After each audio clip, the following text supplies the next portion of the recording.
Hello semuanya, welcome back to my channel.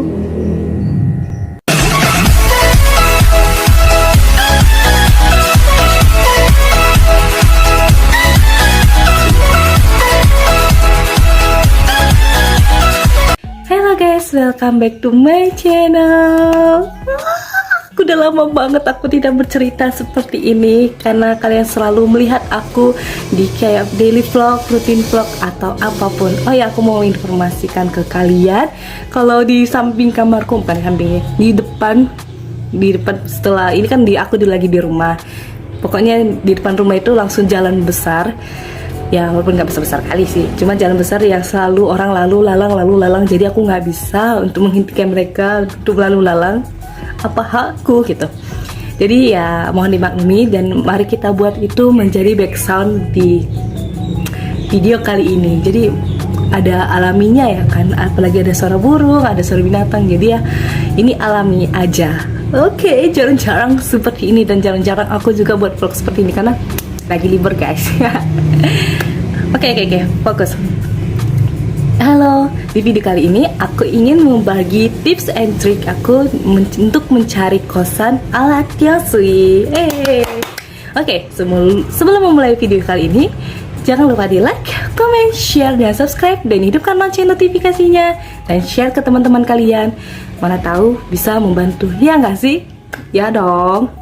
Dan kalau misalnya saya kecepatan ngomong, di komen aja, Kak kecepatan ngomong, biar saya berusaha untuk mengurangi cara ngomong saya.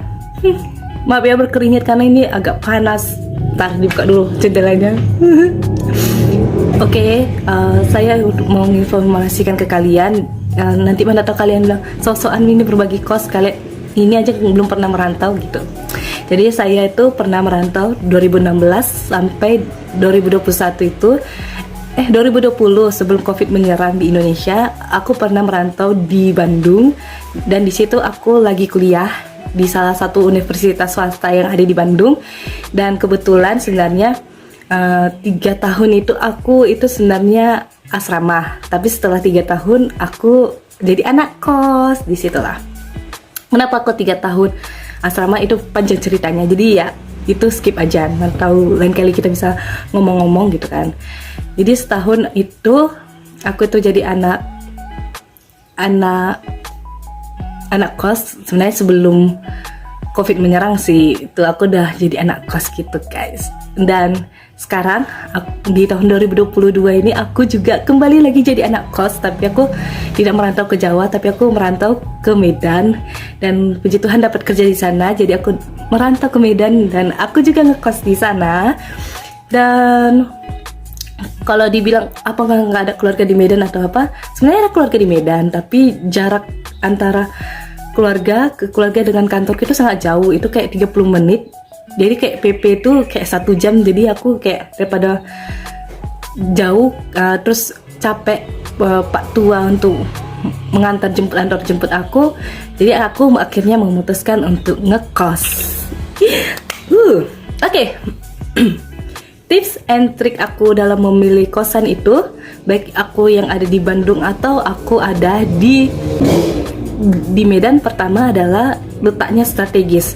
Letaknya strategis ini maksudnya itu aku memilih kosan yaitu yang dekat dengan kantor atau dekat dengan kampus, karena aku memikirkan kalau misalnya ini kosan jauh dari kantor atau dari kampus, itu akan memerlukan biaya lagi, yaitu biaya transportasi dan membutuhkan waktu yang agak lebih lama.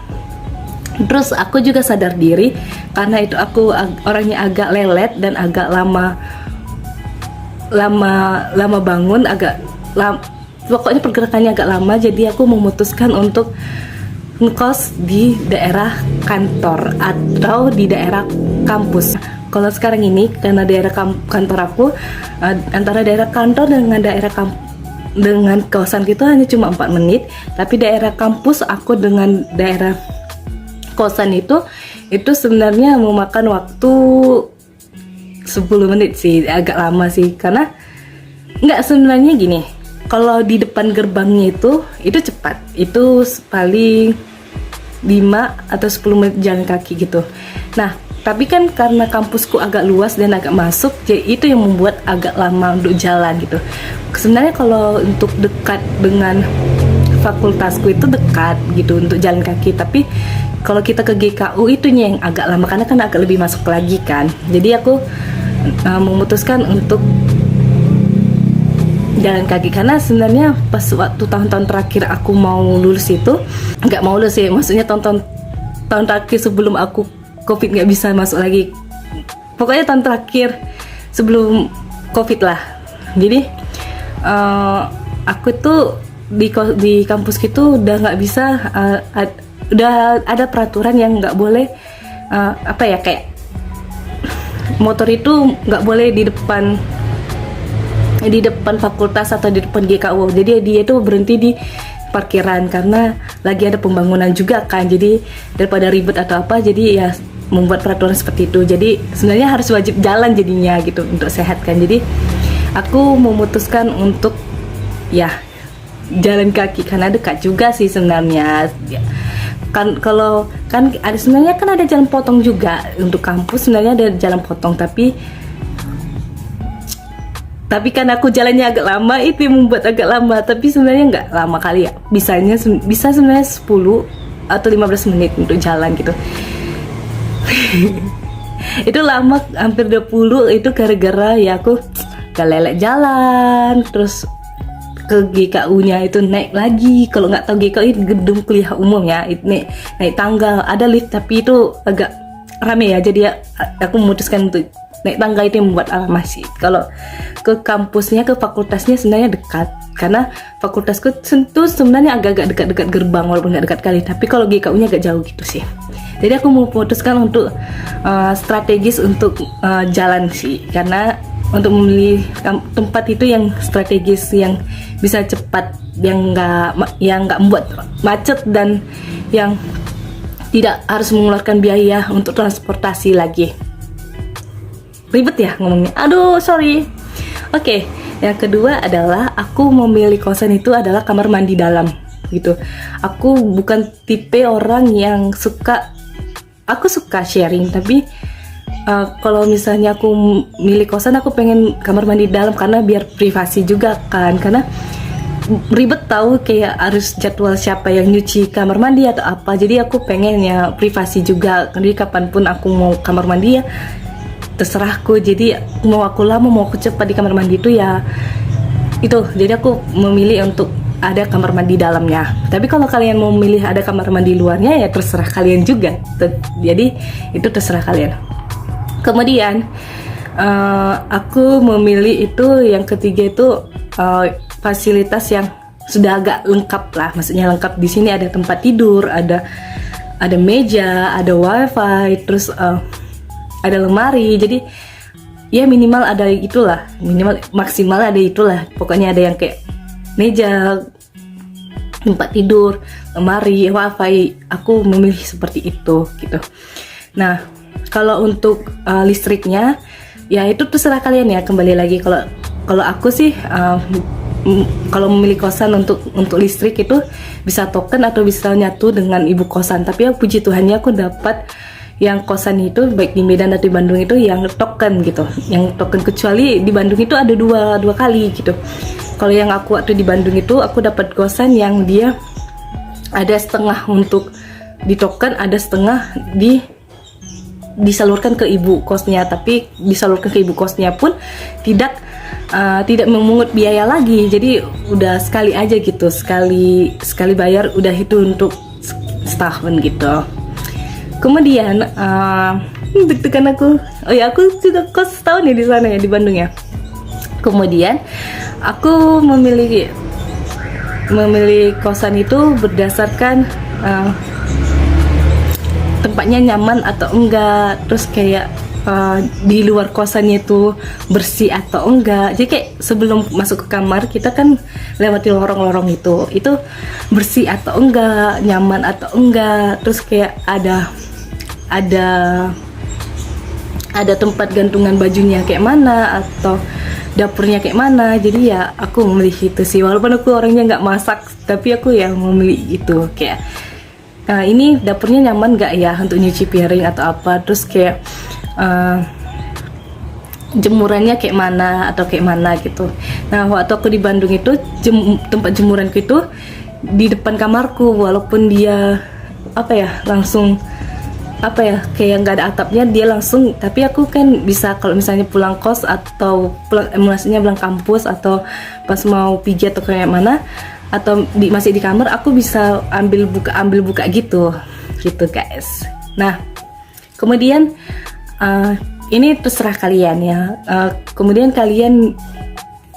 aku tipsnya itu kalau mau milih kosan itu ini terserah kalian bisa yang mix atau yang dia khusus gitu.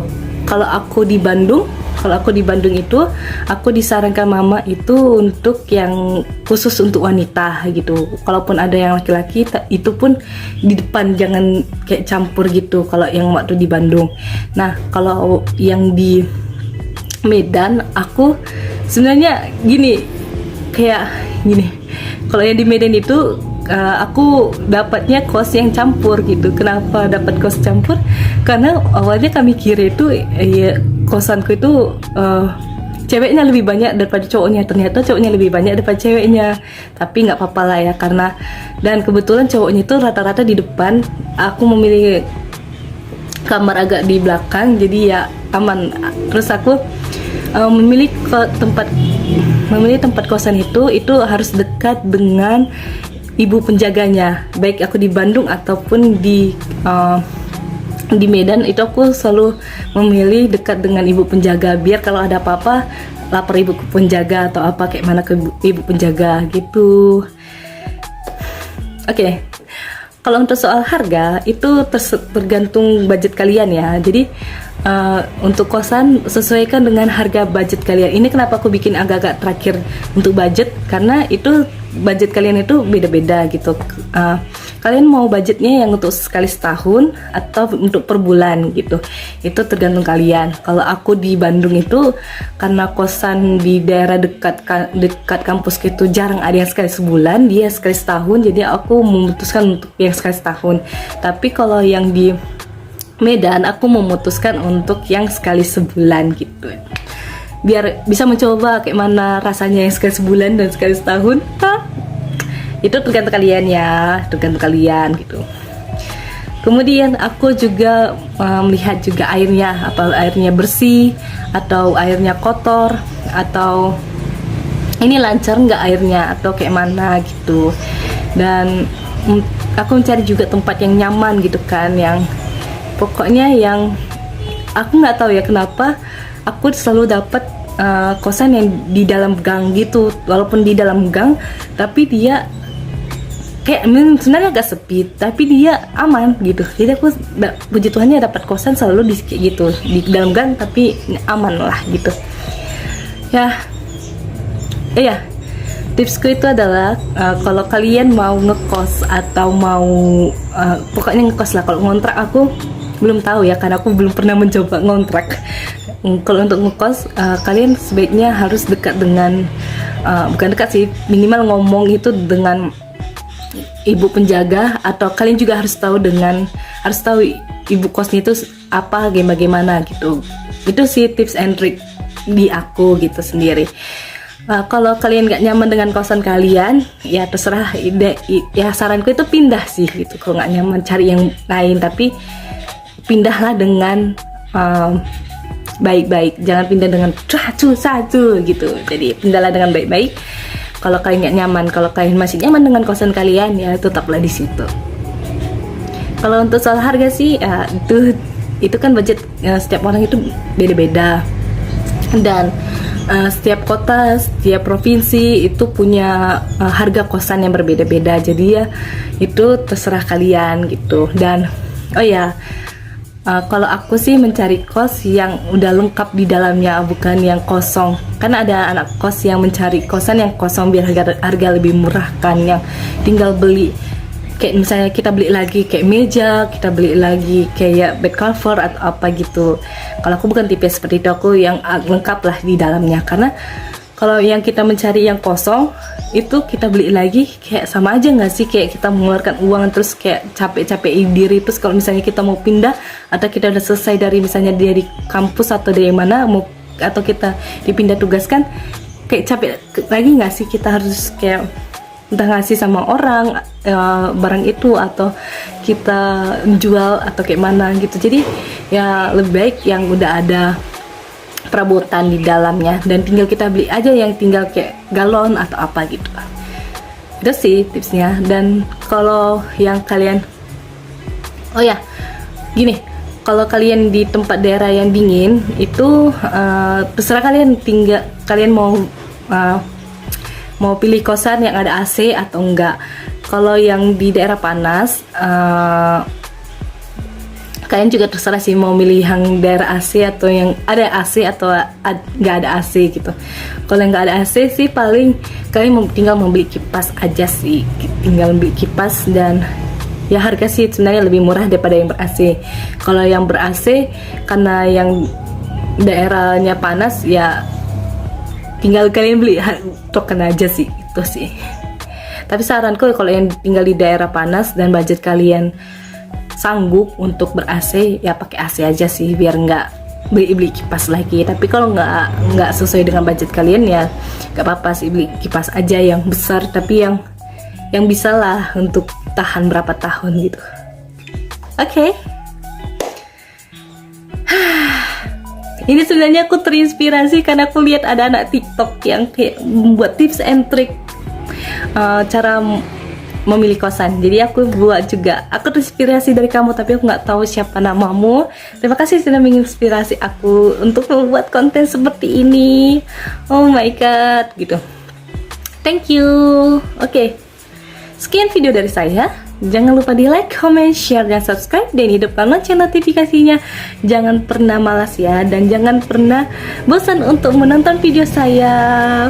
Ya walaupun videoku itu aja, tapi aku berusaha untuk membuat yang lebih baik lagi. Oke, see you next video. Bye bye. Pace bene.